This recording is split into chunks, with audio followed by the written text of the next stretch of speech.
나누죠.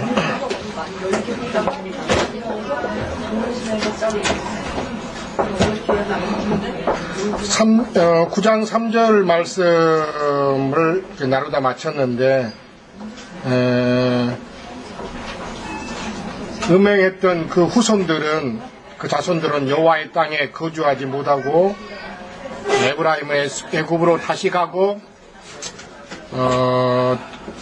아수르에서 더러운 것을 먹을 것이다 이렇게 했는데, 아수르 땅이라는 것은 더러운 땅을 지금 말하는 것이고 우상숭배의 땅을 말하는 것이며, 그 더러운 것이라는 것은 레위기 11장에서부터 근거한 말씀인데, 부정한 것, 그 레위기에 보시면은 무엇을 먹지 말고 무엇을 먹어야 된다 이렇게 말씀하실 때, 네 발 다니는 짐승 가운데서, 그 다음에 기어다니는 것 가운데서, 그 다음에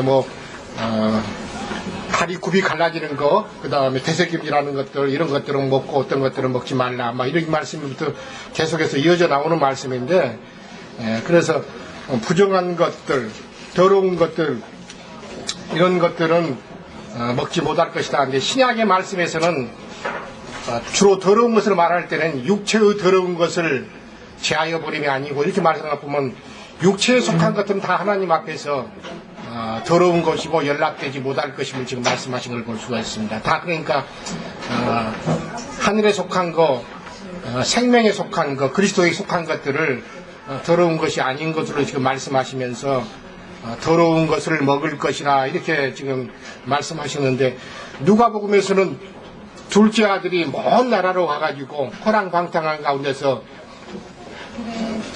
돼지들이 먹는 뭐라고 했어요? 지연 열매를 먹었다 그랬습니다. 그 돼지들이라는 것은 더러운 자들을 말하는 것입니다. 그래서 이 말씀을 딱 나중에 베드로전서에서는 씻었다가 저희가 다시 더러운 구덩이에 도로 누웠다 하는 말이 저희에게 응하였다 하면서, 더러운 구덩이에 다시 누웠다는 것은 세상적인 육체대로 사는 사람들의 그런 상태로 다시 돌아가는 것을 지금 말씀하시는 것인데, 어쨌든 이런 것들을 보면서 더러운 것을 먹는 것이라는 것이 무엇인가를 분별을 하셔야 됩니다. 그래서 하나님의 전에는 무교병, 그 다음에 하나님께서 받으시는 정결한 그런 음식들을 전부 하나님 앞에 드리게 되어 있는 것이지, 말라기서 보시면은 1장인가요? 그거 보면 너희가 하나님의 전에 더러운 것을 갖다 드리면서도 결국은 이것이 하나님 앞에 연락될 것이라고 이렇게 말하는 그런 이야기가 말라기에서도 나오는 말씀을 볼 수가 있습니다. 그래서 우리 형제 자매님들은 속에, 육에 속한 것, 세상에 속한 것, 이런 것들은 다 하나님이 받으실 수 없는 더러운 것이라는 것을 생각을 하시면서, 우리가 하나님 앞에서 먹는 것이라는 것은 주님이 주시는 공급으로 말미암아 주시는 것들을 먹는 신령한 음식들을 서로 먹고 마셔야 되는 것들에 대해서 지금 말하고자 해서 이렇게 말씀을 하신 걸 볼 수가 있습니다. 그러고 나서는 4절로 이어지는 말씀이, 그들은, 그 음행하는 자들은 여호와께 포도주를 부어드리지 못한다 그러는데, 개역성경 같은 데서는 전제를 부어드리지 못한다 이렇게 되어 있죠. 사실은 그 전제라는 말씀이 성경에 많이 나오는데, 신약에서도 마찬가지예요. 전제, 관제와 같이 내가 그랬죠. 구약성경에는 전제로 나와 있는데, 포도주, 맨 마지막 제사 가운데서 포도주를 한 잔 따라가지고 하나님의 그 제단에 부어드리는 것을 이제 전제라고 이렇게 했던 것인데, 민수기 말씀을 잠깐 가서 보실래요? 민수기 15장.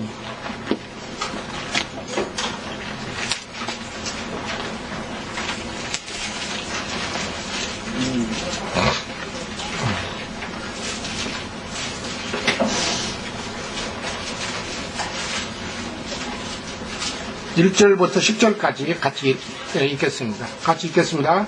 여호와께서 모세에게 말씀하여 이르시되, 이스라엘 자손에게 말하여 그들에게 이르라. 너희는 내가 주어 살게 할 땅에 들어가서 여호와께 화제나 번제나 소원을 갚는 제사나 낙헌제나 정한 절기에 소나 양을 여호와께 향기롭게 드릴 때에 그러한 헌물을 드리고자 고운 가루 10분의 1에 기름 4분의 1 흰을 섞어 여호와께 소제로 드릴 것이며 번제나 다른 제사로 드리는 제물이 어린 양이면 전제로 포도주의 4분의 1 흰을 준비할 것이요. 거기 전제가 나옵니다.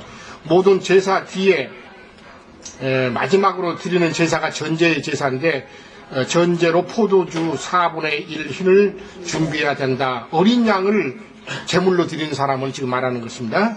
자, 그 다음에 6절부터는 수양이면은, 드리는 제물이 수양이면은 소재로 고운 가루 10분의 2에 기름 3분의 1 흰을 섞어 준비하고 전제로 포도주 3분의 1 흰을 드려 여호와 앞에 향기롭게 할 것이요. 수양을 드린 사람은 전제로 포도주 4분의 1 흰이 아니라 3분의 1 흰을 여호와께 드려야 된다. 이렇게 되어 있습니다. 자, 8절부터는 번제로나 소원을 갚는 제사로나 화목제로 수송아지를 예비하여 여호와께 드릴 때에는 소제로 고운 가루 10분의 3에 에바 기름 반인을 섞어 그 수송아지와 함께 드리고 전제로 포도주 반흰을 드려 여호와 앞에 향기로운 화제를 드릴지니라 그랬습니다. 맨 마지막에는 수송아지를 화목제로 드리는 사람들의 그 제물이 드리는 것이 나와 있는데 전제의 제사가 다 달라졌던 걸 볼 수가 있죠. 그렇죠? 이거는 포도주 반인을 드려야 된다. 4분의 1을 흰을 드린 사람, 3분의 1을 흰을 드린 사람들, 그 다음에 전제로 포도주 반인을 드린 사람이 나와 있습니다. 이것은 분량에 따라 하나님 앞에 부어드리는 전제의 제사가 달라지는 것을 지금 말하는 것이죠. 그렇죠? 자, 그 말씀을 보시면서 이제 신약에 빌립보서의 그 관계에 관한 말씀이 나와 있습니다. 빌립보서 2장을 보겠습니다.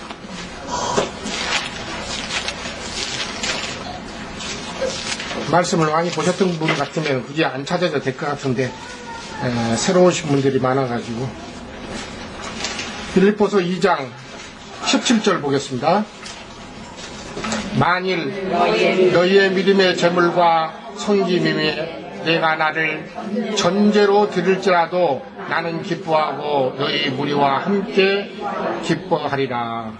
그 교회의 성도들의 믿음의 제물과 섬김 봉사 위에 사도 바울을 자기 자신을 전제로 부어드리는 전제로 드릴지라도 나는 기뻐하고 너희 무리와 함께 기뻐하겠다. 그러니까 사도 바울이 자기 자신을 하나님 앞에 전제의 제사로 드리겠다 이렇게 했습니다. 그 다음에는 디모데후서 4장을 보겠습니다.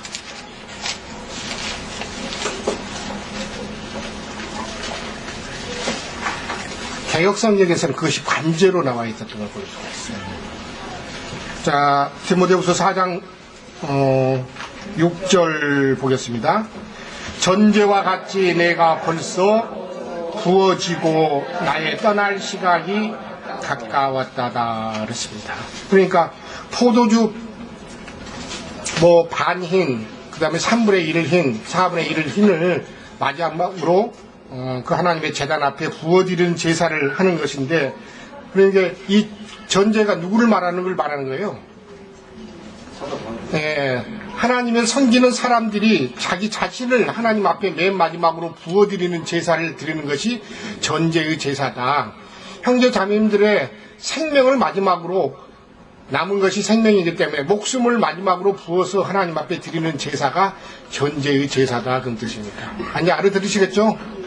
전제와 같이 이렇기 때문에 전제 제사와 같이 내가 벌써 부어지고 그러니까 생명을 다 쏟아서 부어지고 하나님 앞에 나의 떠날 시각이 가까웠다 이렇게 했습니다. 그러니까 지금 전제의 제사를 바울 사도가 드리고 있다는 것을 지금 보여주는 말씀입니다. 네, 다시 호세아서 9장으로 가시죠. 그래서 여기 말씀의 4절에 그들은 여호와께 포도주를 부어드리지 못하고 그런 헌신을 할 수가 없죠. 음행했던 사람들이 어떻게 하나님 앞에 자기 자신을 쏟아서 전제의 제사를 드릴 수 있겠나 이거죠. 부어드리지 못할 뿐만 아니라 여호와께서 기뻐하시는 바도 되지 못할 것이면 당연한 거죠. 음행하는 사람을 무슨 하나님께서 기뻐하시겠어요. 기뻐하시는 바도 되지 못할 것이라 그들의 재물은 예곡하는 자의 떡과 같아서 그것을 먹는 자는 더러워지나니 예곡하는 자의 먹는 떡이다. 이것은 개혁성경에는 거상집에서 먹는 떡이라 이렇게 되어 있죠. 지금 개정성경을 우리가 보고 있는데 개혁성경은 그렇게 되어 있습니다. 그래서 다른 말로는 초상집에서 먹는 떡과 같다 그런 뜻입니다. 그래서 그것을 먹는 자는 더러워지나니 민수기 19장에 있는 말씀을 여기서 인용한 말씀입니다. 민수기 19장에서는 하나님 앞에 그 백성들은 시체를 만진 자라든가 그 다음에 초상집에서 있었을 때는 더럽혀지는 것이기 때문에 거기 갔다 죽음을 만진 자라든가 그것은 다 부정해졌기 때문에 하나님이 진에 바로 들어오지 못한다. 그래서 진 바깥에서 씻음을 받고 나서 하나님의 진에 들어올 수 있다. 이런 말씀으로 지금 이어지는 말씀으로 지금 하신 걸 볼 수가 있습니다.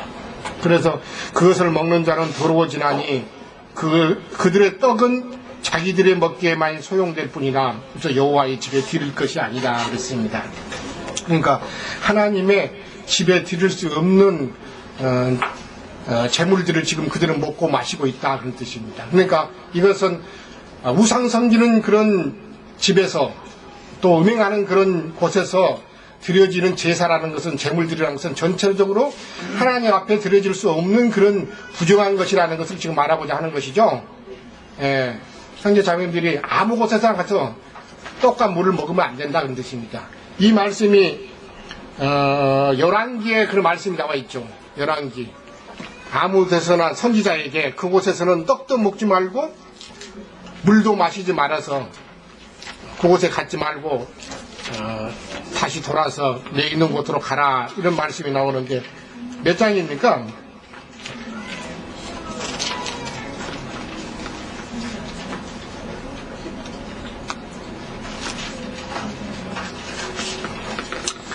열왕기상 13장 보십시오.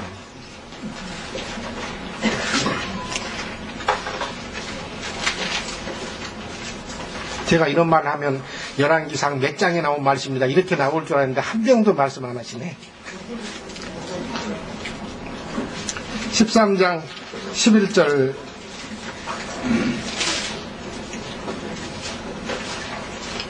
부터 몇 절을 보겠습니다. 같이 보겠습니다.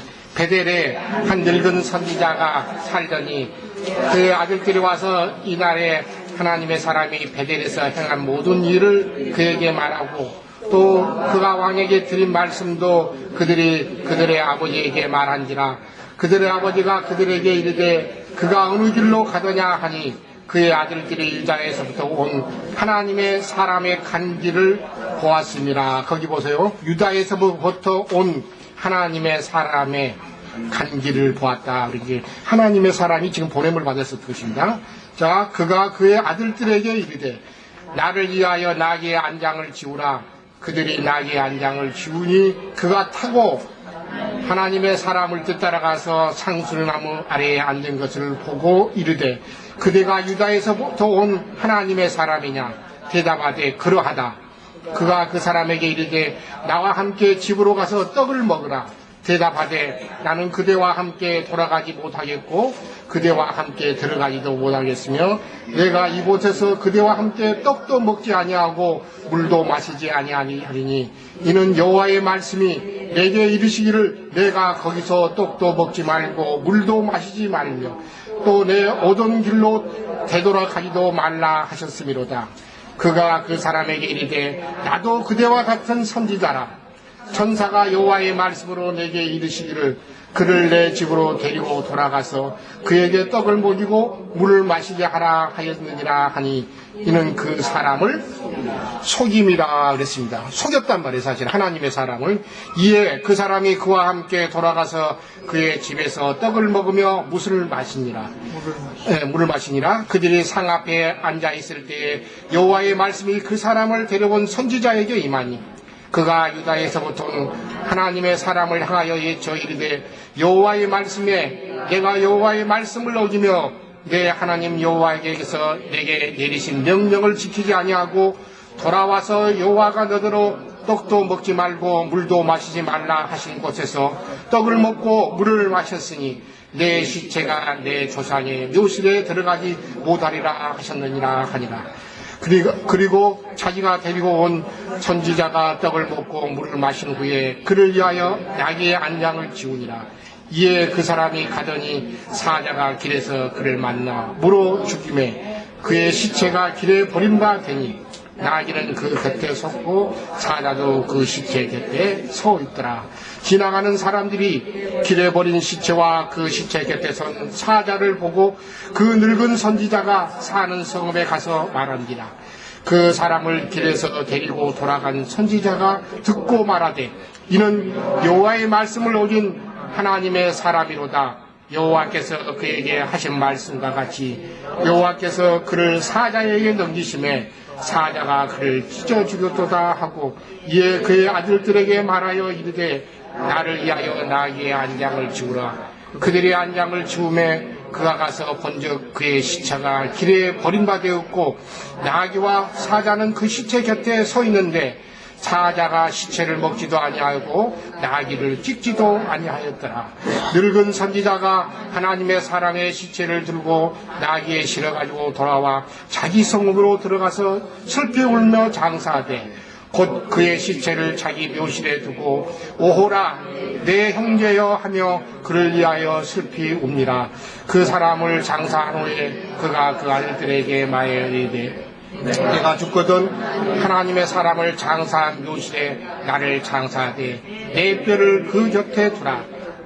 그가 여호와의 말씀으로 베델에 있는 제단을 향하고 또 사마리아의 성배에 있는 모든 산당을 향하여 예처 말한 것이 반드시 이룰 것임이라 그랬습니다. 그러니까 이 여호와의 하나님의 사람이었던 유다에서부터 온 이 선지자가 실제는 여로보암의 그 제단 앞에 제사하는 그곳에 와가지고 이런 제단에서 제사하는 떡도 먹지 아니하고 물도 마시지 아니하고 그 왔던 길로 다시 가지도 아니하리라 것이다 했는데 자기가 그런 말씀을 전하고도 하나님의 말씀을 받고도 실제는 거짓 선지자에게 미혹되어 가지고 하나님의 말씀을 버린 결과가 사자에게 찢긴 바 되었다. 그래서 그 길에 시체가 버림받았다 하는데 이 사자라는 것은 저기 아프리카에 있는 백수의 왕 사자를 말하는 것이 아니라 마귀를 말하는 것이죠, 실제는.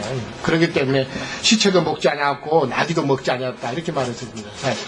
이런 것을 보면서 하나님의 말씀을 전한 곳이 아닌 우상 섬기는 곳에 여로보암이 그 만들어 놓은 제단에서 있었던 그 떡이라는 것은 물이라는 것은 다 먹지도 못하고 마시지도 못할 것이다. 그래서 하나님의 사람이 그렇게 외쳐 말했었는데 자기 자신이 그렇게 외쳐 말하고 나서 돌아오고 거짓 선지자에게 미혹되어 가지고 하나님의 말씀을 어긴 하나님의 선지자의 말로를 지금 열왕기 13장에서 보여주는 그 말씀을 볼 수가 있습니다. 자, 그래서 이런 말씀을 보면서 우리가 더러운 것이 뭐고 부정한 것이 뭐며 하나님의 집에 들이지 못하는 떡이 무엇인가 이런 것들을 지금 같이 나눌 필요가 있습니다.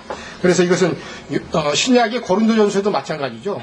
우상의 제물, 그래서 하나님 앞에서 드리지 못하는 떡이 무엇인가, 나누지 못할 떡, 그 다음에 드리지 못하는 그 떡, 부정한 떡이기 때문에 하나님 앞에 드리지 못한다. 그런 부정한 것을 먹으면 사람이 정겹게 되는 것이 아니라 부정하게 된다, 그런 뜻입니다.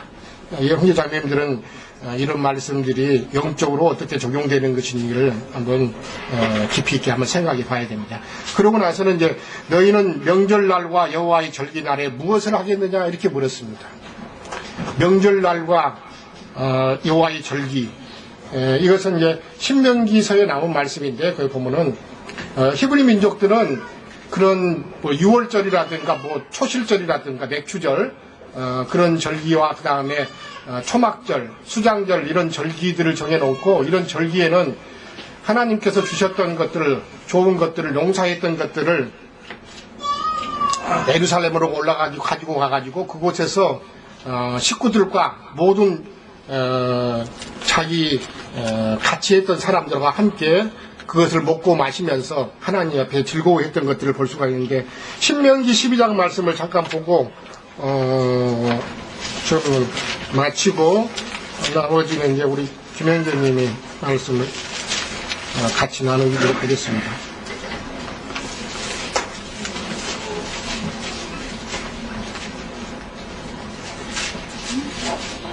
신명기 12장 1절부터 7절까지 보겠습니다.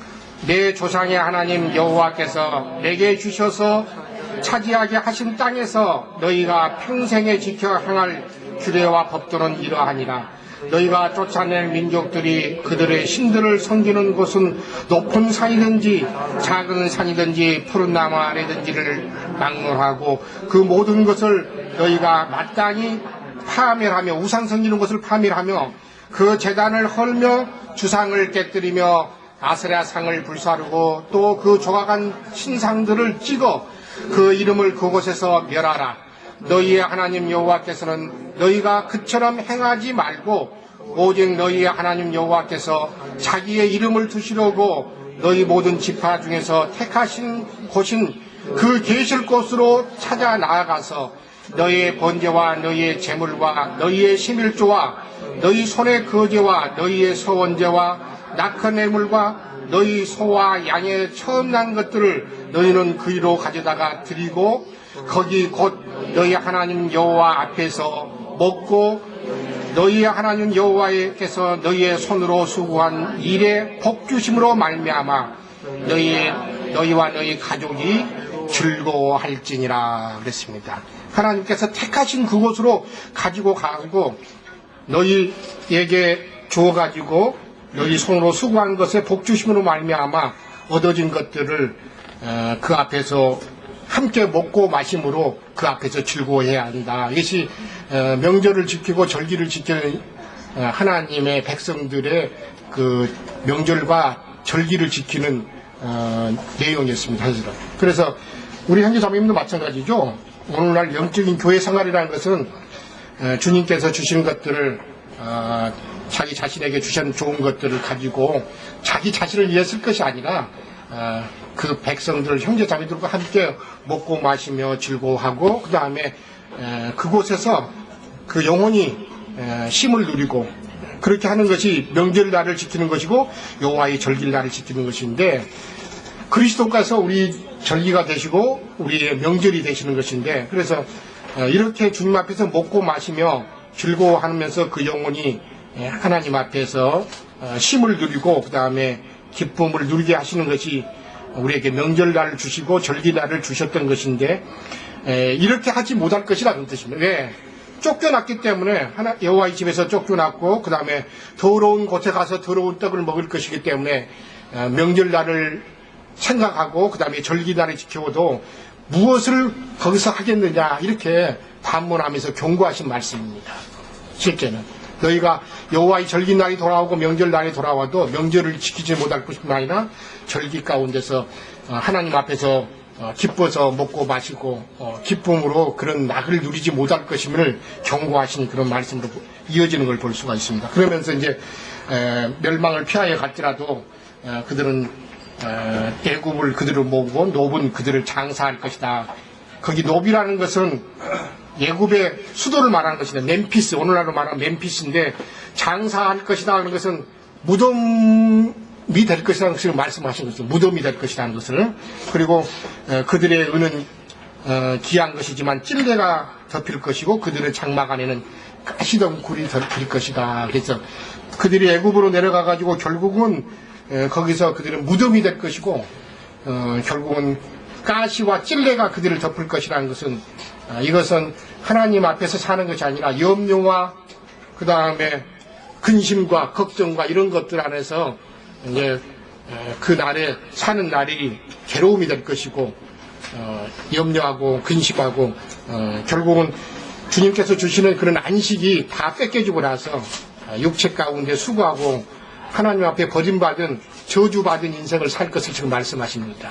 창세기에서 에덴 동산에서 쫓겨난 사람들이 하나님의 초소에서 쫓겨나가지고 유리하는 땅에 가가지고 거기서 수고하며 고생하고 그 다음에 눈물을 흘리며 그런 인생을 사는 저주받은 인생이 다시 이스라엘 가운데 다시 올 것을 지금 반복적으로 지금 말씀하신 것을 볼 수가 있습니다. 그러면서 그들은 형벌의 날이 이르렀고 보응의 날이 이를 것인데 이스라엘이 알지 못한다 그랬는데, 이것은 선지자가 어리석었고 신의 감동하는 자가 미쳤다 그랬는데, 에스겔서 13장에 보면 거짓 선지자에 관한 말씀이 나오는데, 거기 보면은 거짓 선지자에 관한 경고의 말씀 가운데서 본 것이 없이 자기 심령에 따라서 말하는 자는 하나님 앞에 심판이 있을 것임을 지금 거기서 말씀하신 걸 볼 수가 있습니다. 본 것이 없이, 그러니까 하나님께서 보여주신 것이 없이 자기 스스로 말하는 자가 거짓 선지자라 그런 뜻입니다. 그래서 이것은 이 지금 백성들이 이렇게 된 것은 거짓 선지자들을 말을 귀담아 듣고 참 선지자인 호세아나 또 아모스나 이런 하나님 앞에 말씀을 맡았던 그런 선지자의 말을 귀담아 듣지 않았기 때문에 오늘날과 같이 형벌의 날이 이르렀고 보응의 날이 이르렀던 것을 지금 경고의 말씀으로 지금 주셨던 걸 볼 수가 있습니다. 그러면서 맨 마지막으로 보시면은 에브라임은 나의 하나님과 함께 한 파수꾼이었다 그랬습니다. 파수꾼이 무슨 일 아시겠죠? 그 성곽이나 그 어떤 나라에서 보시면은 대적이 쳐들어오기에 않도록 쳐들어오더라도 맨 먼저 높은 곳에서나 또 쳐들어오는 곳에 세워져 가지고 밤새도록 원수가 오는 것을 파수하면서 지켜보는 망보는 사람을 이렇게 파수꾼이라고 했는데, 파수꾼이었는데 실제는 이제는 파수꾼이 된 상태가 아니라 에브라임은 음행 안에서 음녀가 된 그런 상태이기 때문에 파수꾼하고는 너무 거리가 먼 거죠. 그렇죠? 실제는 파수꾼이라는 것은 항상 깨워서 하나님 앞에 밤새도록 지켜져 있는 사람이 파수꾼입니다. 그렇죠? 에브라임이 파수꾼이었는데 에스겔서 3장을 잠깐 가서 보시죠. 그 말씀만 제가 보고 마치겠습니다.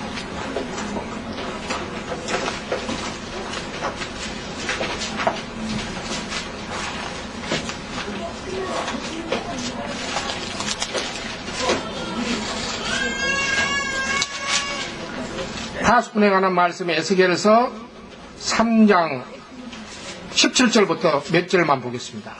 인자야, 내가 너를 이스라엘 족속의 파수꾼으로 세웠으니 너는 내 입의 말을 듣고 나를 대신하여 그들을 깨우치라. 가령 내가 악인에게 말하기를 너는 꼭 죽으리라 할 때에 내가 깨우치지 아니하거나 말로 악인에게 일러서 그의 악한 길을 떠나 생명을 구원하게 하지 아니하면 그 악인은 그의 죄악 중에서 죽으려니와 내가 그의 핏값을 내 손에서 찾을 것이고, 내 손이라는 것은 누구를 말하는 거예요? 에스겔을 말하는 겁니다. 에스겔을 이스라엘의 속에 파수꾼으로 세워놨다 그런 뜻입니다. 이게 파수꾼이라는 뜻은 하나님의 말씀을 악인들에게, 죄인들에게 일러가지고 그 악한 길에서 떠나서 생명을 구원하게 하는 역할을 하는 것이 파수꾼인데, 파수꾼이 파수꾼으로서 역할을 못하면 그 하나님의 백성들의 피를 파수꾼 에스겔에게 묻겠다 그런 말씀입니다. 왜? 네가 파수꾼으로서 역할을 못했기 때문에 그런 뜻입니다. 자, 19절부터 더 보겠습니다. 내가 악인을 깨우치게 그가 그의 악한 마음과 악한 행위에서 돌이키지 아니하면 그는 그의 죄악 중에서 죽으려니와 너는 내 생명을 보존하리다. 그러니까 내가 그 역할을 파수꾼으로서 하나님의 말씀을 신실하게 맡아서 예쳐가지고 백성들로 악인들로 깨우치게 하면은 그 역할을 했으면 너는 내 그 생명 가운데서 보존되겠지만은 악을 행하는 그 사람들은 내가 깨우쳐서 그런 예쳤지만은 그 악한 행위에서 돌이키지 않았기 때문에 그들은 그 죄악 중에 죽겠고, 너는 그 파수꾼으로서 역할을 했기 때문에 너는 생명을 보존할 것이라 그런 말씀입니다. 20절부터 21절까지 더 보겠습니다. 또 의인이 그의 공의에서 돌이켜 악을 행할 때에는 이미 행한 그의 공의는 기억할 바 아니나 내가 그 앞에 거치는 것을 두면 그가 죽일지니 이는 내가 그를 깨우치지 않았음이니라. 그는 그의 죄 중에서 죽으려니와 그의 피값은 내가 내 손에서 찾으리라. 그러나 내가 그 의인을 깨우쳐 범죄하지 아니하게 하므로 그가 범죄하지 아니하면 정녕 살리니 이는 깨우침을 받으며 너도 내 영혼을 보존하리라. 그랬어요. 지금 에스겔에게 하나님께서 이스라엘의 파수꾼 역할을 네가 해야 된다. 지금 이 말씀을 하신 걸 볼 수가 있습니다. 그래서 말씀을 맡겼기 때문에 네 말씀을 가지고 나팔을 불어서 제약기를 행하는 이스라엘 백성에게 외쳐가지고 그 제약을 행하는 그 길에서 돌이키게 하면 내가 외쳐서 불어서 그 돌이키게 하면 너는 생명을 보존할 거지만 내가 그 파수꾼의 역할을 못하면은 백성의 피값을 내 손에서 묻겠다. 이 말씀을 지금 경고의 말씀으로 하신 걸 볼 수가 있습니다. 이것이 파수꾼의 역할이죠, 사실은. 그래서 파수꾼이라는 것은 하나님의 집에서 그 원수가 대적이 오는가를 늘 깨어서 24시간 깨어서 하나님 앞에서 살고 있는 자가 파수꾼이기 때문에 지금 에브라임은 나의 하나님과 함께한 파수꾼이었는데 지금은 파수꾼으로서 역할을 하는 것이 아니라 음행함으로 음녀가 되는 그런 상태를 지금 말씀하시는 것인데, 선지자는 모든 길에 친새 잡는 그물과 같고 그의 하나님의 전에는 원수가 원한이 있다 그러는데, 거짓 선지자들은 모든 길에 친새 잡는 그물과 같다. 그러니까 이들이 하나님의 백성들에게 파수꾼으로서의 그런 복음을 전하는 것이 아니라 그들을 전하는 그물이라는 것은 항상 고기 잡을 때 쓰는 복음을 말하는 거죠.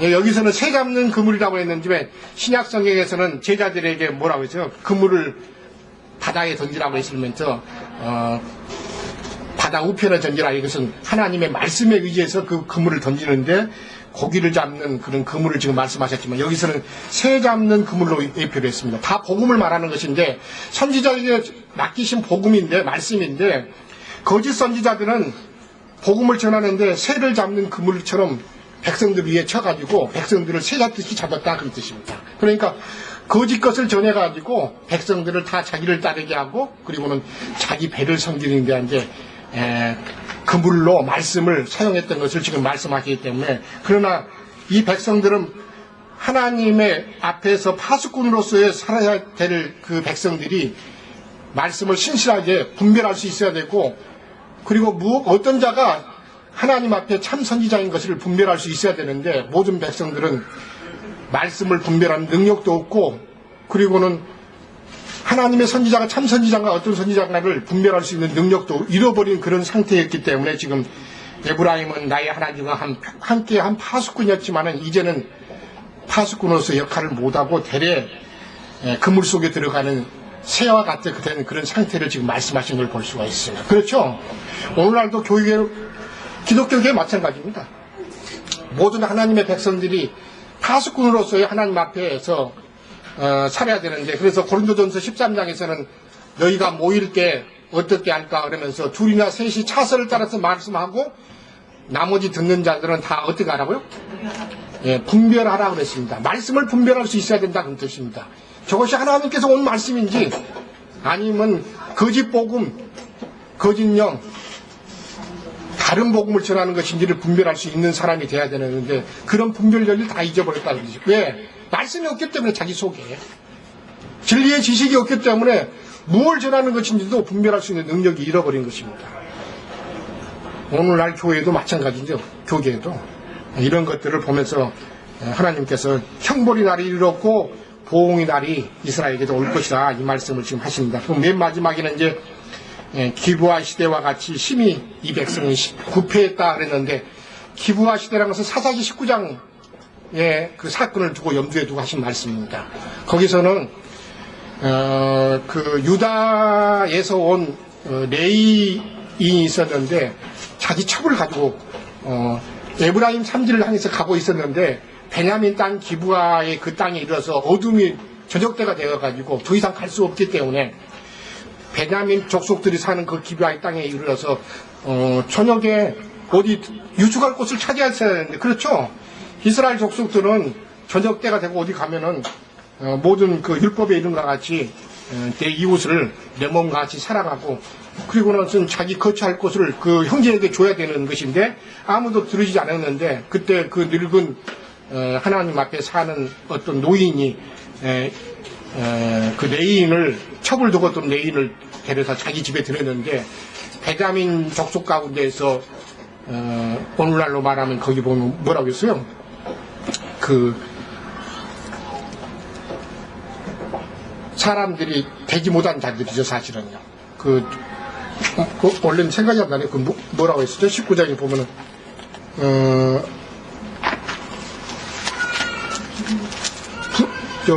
무슨요? 비류들, 예, 비류들이 밤에 그 레인과 그 첩이 들었던 집에 들어와 그 노인을 겁박해 가면서 그 사람들을 내놔라. 그들이 그래서 상관하겠다 이렇게 했는데 결국은 그 첩을 내놨는데 그들이 그 비류들이 밤새내 엿보이고 아침에 그 문간에 데려다 놨는데 그 첩이 죽임을 당했었어요. 그래서 그 사건을 이스라엘 전체 지파를 다 모아놓고 그 첩을 12동안으로 찢어가지고 나눠갖고 칼로 도당해갖고 각 지파에다 다 보내가지고 이스라엘 지파 가운데 형제된 자들이 이런 일을 저질러갖고 이 형제의 그 첩이 죽임을 당했다, 난도질을 당했다. 그래갖고 어떻게 해야 되겠냐 그러니까 각 지파에서 다 일어났죠. 그건 살려줄 수 없다. 죽여야 된다. 이렇게 해가지고 결국은 이스라엘 11지파가 모여가지고 그 베냐민 지파를 공격해갖고 결국은 골이 나게 했었는데 그래서 거의 씨가 말라볼 정도로 아주 죽였었죠 사실은. 그 사건이 기브아 시대에 일어났던 부패 사건입니다 사실은. 그래서 이 사사기 시대인데 그것은 사사 시대 때는 하나님 앞에 왕이 없었기 때문에 자기 소견을 옳은 대로 행했던 데가 사사시대입니다. 그렇기 때문에 여기도 마찬가지 기브아 시대라는 것은 사사시대하고 동일하게 여호와 앞에 그 왕이 없어가지고 인도한 왕이 없었기 때문에 자기 소견을 옳았던 원하는 대로 살았던 사람들이기 때문에 그 자기 소견을 원하는 대로 살았다는 것은 하나님의 말씀을 쫓지 않고 그리고는 말씀에 순종하지 않는 그런 부패된 신앙 가운데 살았다는 것을 지금 말씀하시면서 그 악을 기억하시고 그 죄를 벌하시겠다는 것은 하나님의 말씀을 쫓지 않는 이스라엘 백성들을 지금 그 악과 그 죄를 벌하시겠다는 말씀으로 앞에 단락이 맞춰지는 말씀을 볼 수가 있습니다. 제가 이제 이어지는 말씀을 쭉 먼저 이렇게 시작을 했기 때문에 마치는 말씀까지 대강 마쳐야 되기 때문에 마지막까지 말씀을 드렸고 우리 김영구 형제님이 앞에 부분들을 제가 나누지 못했던 것이라든가 그렇지 않으면 짚어지고 안 했던 그런 말씀들을 또 부족한 말씀들을 채워서 더 은혜가 되도록 말씀을 더 같이 하시겠습니다. 저는 여기서 마치겠습니다. 세세하게 말씀 찾아가면서 교통을 해주셔서 많은 은혜가 되었습니다. 안 들려요? 안 들려요? 마이크. 이영호 형제님께서 말씀을 이곳저곳 찾아가면서 자세하게 교통을 해주셔서 많은 은혜가 된 것 같습니다. 지난 8장에 이제 그 말씀이 이스라엘 백성과 에브라임에게 우상 숭배를 책망한 말씀이라고 우리가 이미 교통을 했습니다. 근데 이제 그 8장 14절에 보면은 이스라엘은 자기를 지으신 이를 잊어버리고 왕궁들을 세웠으며 유다는 견고한 성읍을 많이 샀으나 내가 그 성읍들의 불을 보내어 그 성들을 삼키게 하리라. 다시 말하면 심판하겠다는 말씀으로 마쳤죠. 그럼에도 불구하고 오늘 9장 말씀에서는 이스라엘은 이방 사람처럼 기뻐 뛰어놀았다 이런 말씀이죠. 뛰어놀지 말라는 말은 뛰어놀고 있다는 말 아닙니까? 예? 뛰어놀고 있으니까 뛰어놀지 말라고 했지 뭐 놀지 않는데 놀지 말라고 했겠습니까? 그렇습니다. 이제 이 말씀이 저는 늘 교통하면서 그렇게 교통을 합니다만은 이스라엘이나 에브라임에게 준 말씀이 아니라 사실 우리들에게 주시는 말씀인데 우리들이 지난 일요일날 말씀을 나눔으로써 주님에게 혹시 우리가 우상 숭배한 것이 있으면 책망을 받은 날이죠. 혹시가 아니라 뭐 사실 우리들이 삶 속에서 알게 모르게 우상숭배한 것들이 많이 있는 것 같습니다. 없다고 하는 사람은 죄 안 짓는 사람이겠지만은 죄를 범하는 사람이라면 아마 크게 작게 우상숭배한 것이 있었을 것이고 깨달아졌을 것입니다. 그래서 책망을 우리에게 하셨을 텐데 우리는 이방인들처럼 기뻐 뛰어놀지 않았는지 이 시간에 한번 생각을 해보면서 오늘 이 말씀을 함께 나누어야 될 것 같습니다. 근데 이방 사람처럼 기뻐 뛰어놀지 말라. 하나님의 자녀라고 하면서 이방 사람처럼 이방인들이 좋아하는 것들이 채워진다고 해서 기뻐하고 뛰어놀았다면은 하나님의 심판은 마땅히 임할 것을 알아야죠. 근데 우리 각자가 어떤 마이크가 왜 이러죠? 막 울리네? 없는 게 낫겠다. 저 뒤에 안 들리니까. 우리 자신들이 이방인들이 좋아하는 것들 때문에 뛰어노는 삶을 살았다면은 오늘 이 시간에라도 돌이켜야 되는 시간이라고 생각합니다. 하나님은 우리에게 보응을 하겠다, 형벌을 내리겠다 하시는 말씀을 주실 때는 돌이키라고 하시는 말씀이지 우리를 죽이겠다고 하시는 말씀은 아닌 것입니다. 그러죠? 뭐 죽이려면 그런 경고하지 말고 죽이셔도 되는데 경고를 하실 때는 우리들이 돌이키라고 하는 말씀이니까 이 시간에 다시 한번 자신들을 살펴보면서 돌이킬 수 있는 시간이 되었으면 좋겠습니다. 말씀이 없었다면은 우리가 어떠한 죄를 범했는지 알 수 없겠지만 말씀을 주셨기 때문에 우리들 자신들이 어떠한 우상숭배를 했고 음행을 했는지 각인이 자신을 돌아보면서 다 알았을 것입니다. 전혀 느끼지 못했다면은 그는 한 번도 우상숭배하거나 음행하지 않았던 사람이거나 아니면 아주 무감각한 사람일 것입니다. 로마서에서 말씀하시기를 율법이 들어오므로 죄가 더해졌다 이렇습니다. 그러므로 은혜도 더했다 이렇게 말씀했습니다. 하나님이 율법을 주신 목적이 뭡니까?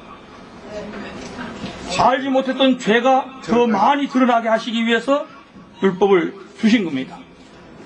율법은 뭐예요? 하나님의 말씀입니다. 하나님이 우리에게 말씀을 주시는 목적은 우리가 알지 못하고 지나가는 많은 어리석은 생각과 말과 행위와 삶들을 돌아보고 깨달아서 그 우상숭배하는 음행하는 이방신과 음행하는 그러한 것들에서 돌아서라고 주시는 거 아니겠습니까? 그렇다면은 우리 자신들이 그것을 깨닫고 돌이킨다면은 은혜는 더 풍성히 넘쳤을 것이고 하나님께 감사가 나왔을 것이고 하나님께 찬양을 드렸을 것입니다. 그러나 그러지 못하고 무감각하게 살았다면 오늘 이 시간이라도 형벌을 내리시겠다, 우리가 한 행위만큼 보응하시겠다고 하는 이 시간이라도 돌이키는 우리 모두가 되면은 하나님으로부터 큰 은혜가 주어지는 겁니다. 그러죠? 뭐 이방인들처럼 내가 원하는 것을 받는 게 은혜라고 생각한다면 아무도 은혜라고 여기지 않겠지만 우리는 그러한 것을 추구하는 사람들이 아니고 내 속에, 내 육신 속에, 내 육신의 생각 속에 어떤 죄가 있고 내 삶이 어떠한가를 돌아보고 더 주님과 가까워지고 하나 되기를 원하는 형제 자매님들입니다. 우리 모두입니다. 그렇지 않다면 오늘 이 자리에 올 필요가 우리가 없는 것이죠. 다른 이방인들처럼 아니면 다른 종교인들처럼 다른 곳에 가서 자기가 원하는 소원을 빌고 구하고 찾고 그것이 이루어지면 기뻐하고 뛰어놀고 즐거워해야 되겠죠. 차라리 그러다가 심판받으면 억울하진 않을 거 아니겠습니까? 근데 실제적으로 원하는 것은 우리 주님이신 그리스도와 하나가 되기를 원하면서도 삶은 실제적으로 이방신과 늘 음행하는 삶을 살고 이방신이 주는 것을 즐거워한다면 불행한 일이고 슬픈 일입니다. 그렇지 않습니까?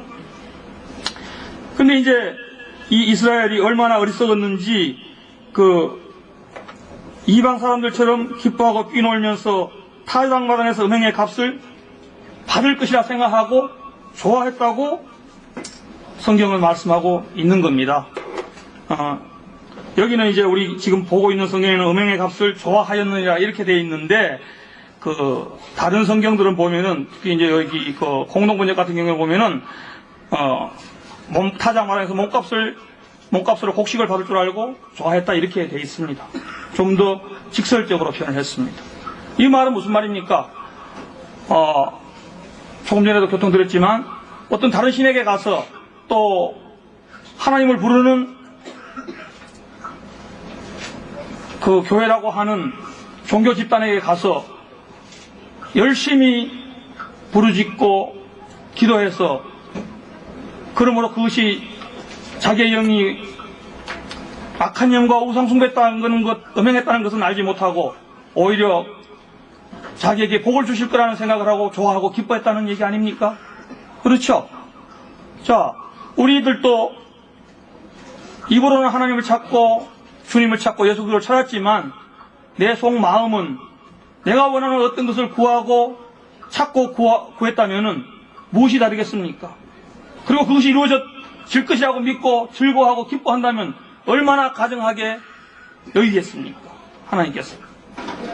참 이 말씀을 제가 증거하고 있지만 제 자신부터가 두렵고 떨리는 말씀입니다. 우리들이 얼마나 부족한지 정말 자신도 알지 못하게 이런 삶 속에 빠져있을 때가 얼마나 많습니까? 고의적으로 빠져들지는 않을 겁니다. 아마 우리 여기 오는 형제자매님들은. 그러나 자신도 알지 못하게 내 직장에서 충실하려고, 내 사업에 충실하려고, 내 가정에 충실하려고 하다 보면은 자신도 모르는 사이에 음행하는 삶을 살고 우상숭배하는 삶을 살 때가 많다는 것입니다. 교회에 와서 말씀을 듣고 말씀을 나눌 때는 늘 교회의 어떠함을 살피는 것보다는 나의 어떠함을 살피고 그 다음에 교회의 어떠함을 살펴야 되겠죠. 자신의 어떠함은 모르고 교회의 어떠함만 보면 무슨 소용이 있겠습니까? 자신의 어떠함은 모르고 형제의 어떠함과 자매의 어떠함만 보면 무슨 소용이 있겠습니까? 자신의 내면 속에 어떠한 문제가 있는 것인지, 거짓되고 위선된 가증한 사고로 거짓된 영에 사로잡혀 있지는 않은 것인지 살펴봐야 되겠습니다. 자세히 살피지 않으면 사실 모르는 겁니다. 간과하고 넘어가게 됩니다. 자세히 살핀다고 해도 솔직히 모를 때가 많죠. 근데 말씀이 내게 다가오고 말씀이 나를 책망하는 것으로 깨달아질 때 비로소 알게 되는 것이죠. 그렇지 않습니까? 율법이 우리로 죄를 깨닫게 하지 않으면 우리는 알지 못합니다. 정말 무감각한 존재들입니다. 뭐 짐승이나 다를 건 뭐 있습니까? 사람에게 영혼이 있고 하나님의 은혜가 있기 때문에 죄를 깨닫고 돌이킬 수 있고 하는 것이지, 그렇지 않으면 짐승과 똑같이 본능대로 살지 않겠습니까? 먹기 위해서, 마시기 위해서, 즐기기 위해서. 개도 배부르면 뛰어놀더라고요. 개도. 그죠? 돼지도 배부르면 꿀꿀꿀하고 즐거워하더라고요. 사람도 똑같습니다. 자기에게 고통스러운 게 없고 배고프지 않으면 기뻐하고 즐거워합니다. 나를 보면서 깨달았던 말씀이에요. 뭐 다른 사람 보고 깨달았던 게 아니고 나를 보면서. 저는 솔직히 다른 사람 보고 깨닫는 게 아니고 나를 보면서 깨닫습니다. 내가 그렇다는 것이죠. 그러면 뭐 형제자매님들은 안 그럴 것 같아요? 너만 그래. 이제 막 손가락질 하지 말고 자기 얘기하세요. 정도의 차이일 뿐이고 또 깨닫지 못했을 뿐입니다. 똑같습니다. 만약에 그렇지 않다고 하는 사람은 이미 예수 그리스도와 똑같은 사람이 되었습니다. 예수님은 죄가 없다 그랬죠. 그렇게 되었다면 그야 뭐 너무나 좋겠죠. 근데 그렇게 되었다면 아마 이 자리에 아무도 있지 않을 겁니다. 이미 주님 안으로 들어갔을 겁니다. 부름을 받았을 거라 그 말입니다. 근데 혹시 이 말 듣고 역설적으로 그럼 빨리 안 가려면은 빨리 죄에서 벗어나지 않아야 되겠구나 생각하는 사람 없어요? 좀 세상에 더 살고 싶어서. 그럴 수도 있는 겁니다, 사실은. 그죠? 인생들이라는 게 히브리서서 그랬잖아요. 죽기를 두려워해가지고 일생에 매여 종노릇 한다고. 에? 죽는 거 다 싫어하고 두려워하잖아요. 입으로 말은 빨리 가는 게 좋아. 그렇죠. 맞죠. 말은 맞는데 실제는 안 그렇습니다. 사실. 그죠? 더 살고 싶어. 또 환경이 좋고 생활이 넉넉하고 세상이 즐거운 사람은 더 그럴 거예요. 아유, 하루도 더 살아야지. 내 주변에 어떤 사람 같아. 이 좋은 세상을 왜 오래 살아야지 말이야. 어? 그러더라고요. 너무 좋대. 그럴 거예요. 왜냐면은 어떤 그 삶의 여유가 있다 보면 세상에 즐길 거 다 즐기고 누릴 거 다 누리면은 육신적으로 사는 사람 좋잖아요. 즐겁잖아요. 안 그래요? 아, 형제자매들 안 그래요? 여유있고 넉넉하면 세상적으로 사는 거 즐거워요, 사실은. 새똥이 불러도 이생이 좋아요? 아, 그럼요. 그렇단 말이에요. 근데 그리스도인이라면은 하나님의 말씀이 순간순간 나에게 주어진다면은 그렇지는 않겠죠. 고통스럽겠죠. 내가 지금 어디 빠져 있는가? 에? 죄 가운데 빠져 있구나. 음행하고 있구나. 우상숭배하고 있구나. 생각이 들겠죠. 에? 숙연해집니까? 그러니까 말씀을 생각해야죠. 생각을 못 하셨다면은 오늘같이 이렇게 형제자매들과 함께하는 교회에 나와서 말씀을 들을 때라도 자신을 점검해야 됩니다. 돌아봐야 됩니다. 점검하고 돌아봐도 실제가 되긴 진짜로 어려운 거예요. 나쁜 습관 고치기 얼마나 힘든지 아세요? 못 고쳐요. 안 고쳐져요. 하지만 주님께서 주시는 말씀이 늘 내 마음속에서 역사하고 그 말씀이 나를 책망하신다면은 어느 날 주님께서 은혜로 내 잘못된 습관이나 잘못된 삶을 치유해 주시고 삼해 주시고 고쳐 주실 겁니다. 그렇죠? 거기에다 소망을 가져야지 뭐 우리가 스스로 고친다고 하면은 의식적으로 고친다면은 위선하는 겁니다. 하나님을 속이는 것이 될 수도 있습니다. 기만하는 것이 될 수도 있습니다. 억지로가 아니라 하나님의 은혜로 너무 쉬운 것처럼 자연스럽게 고쳐지는 그날을 소망하고 기대해야 합니다. 그러면 가만히 있으면 됩니까? 말씀을 상고하면서 생각하면서 말씀에 귀를 기울여야죠. 저는 꼭 성경을 맨날 읽으라고 하는 건 아닙니다. 많이 읽어야 되지만 못 읽으면 들은 말씀이라도 생각하시란 말입니다. 못 읽으면. 아니 차 타고 가면서 길 가면서 딴 생각하지 말고 하나님 말씀 생각하면 될 거 아닙니까? 에? 뭐 오늘 젊은 형제 자매님 다 갔으니까 별로 해당 안 될지 몰라도 길 가면서 형제들은 예쁜 아가씨 만나서 데이트할 수 없을까? 그 생각은 안 시켜도 잘하죠. 자매들은 안 그래요? 자매들도 그렇습니다. 또 나같이 이렇게 나이 든 사람들은 어떻게 하면 오늘 좀 장사를 하는가 사업을 하면 더 이렇게 잘 해서 돈 벌 수 없을까? 뭐 이 생각을 하거나 직장 생활을 하면 빨리 좀 승진하고 월급이 올라서 좀 더 윤택해질 수 없을까? 그런 생각은 안 시켜도 하잖아요. 잘합니다. 그건 시킬 필요도 없어요. 사실 그래서 우리 교회에서는 세상적인 이야기는 많이 할 필요가 나는 없다고 생각해요. 안 시켜도 잘하는데 뭐 자꾸만 얘기할 필요는 뭐 있어요. 시키지 않아도 너무 잘해요. 그거는 너무 많이 해서 걱정이지. 에? 그렇습니다. 그러나 주님께서는 우리에게 오늘 말씀에서도 이방 사람처럼 기뻐 뛰놀지 말고 그 음행한 값을 받기를 기대하고 좋아하지 말고 형벌이 가깝고 보응이 가까울 거라는 생각을 하고 돌이켜야 하는 겁니다. 돌이키고 하나님께로 돌아오는 겁니다. 오늘 말씀 하나님이 떠난다 그랬지만 사실 하나님이 먼저 떠나시는 게 우리가 먼저 떠났다는 거죠. 호세아서 시작에 그랬잖아요. 음행했고 떠났다 이렇게 되어 있지 않습니까? 그리고 성경 시작부터 창세기부터 하나님이 떠났습니까? 아담과 하와가 먼저 떠나고 꼬셔서 아담 꼬셔서 같이 떠나고 그죠? 떠났죠. 부르니까 무화과나무 뒤에 숨어가지고 우리 보여요? 안 보이지? 하나님 보고 한번 찾아봐야 이렇게 숨바꼭질 하려고 안 보이기는 하나님은 우리가 어디 숨어도 음부에 내려갈지라도 그곳에 찾아오실 수 있는 분이고 찾아오시는 분입니다. 그죠? 성경에 그렇게 말씀하고 있잖아요. 내 말이 아니잖아요. 그러니까 무엇을 택해야 되겠습니까? 자신의 내면을 돌아보고 돌이키는 것. 하나님을 떠났던 길에서 돌이켜서 하나님께로 돌아오는 그것을 택해야 되겠죠. 어렵지 않습니다. 돌이키면 됩니다. 돌이키면 하나님은 신발 벗고 뛰어나와 부둥켜 안고 좋아하신다고 그랬습니다.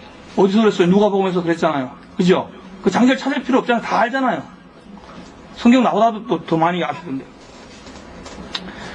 그렇습니다. 하나님은 우리가 어떤 범죄를 하였을지라도, 우상 숭배를 하였을지라도, 어떤 음행을 하였을지라도 돌이키는 그 순간 하나님은 다시 우리와 혼인을 해주신다고 그럽니다. 그죠? 호세 보고 음행하는 여인하고 혼인이라고 그랬잖아요. 10번, 100번 돌이켜도 돌이키는 그를 사랑하시고 하나님은 받아주시겠다고 하십니다. 아멘. 얼마나 좋으신 하나님입니까? 나 같으면 안 돼. 한 번만 해도 안 돼. 한 번만 하고 돌아와도 안 돼. 끝나, 그건. 끝장나. 그죠? 응. 한 번만, 이미 더러워졌는데 뭐 돌아온다고 뭐 제거 되나? 근데 하나님은 그렇지 않대요. 돌이키기만 하면 새 것 만들어주겠대. 얼마나 좋습니까? 돌이키기만 하면 새 사람 만들어주겠다고. 새로운 영혼으로 거듭나게 해주시겠다. 그렇습니다. 우리 속에 어떠한 죄악이 있고 어떤 영이 우리 속에 들어와 있는지 돌아보시고 빨리 돌이켜서 주님에게 돌아오시기를 바랍니다. 아멘. 주님 품으로 들어오시기 바랍니다. 아멘.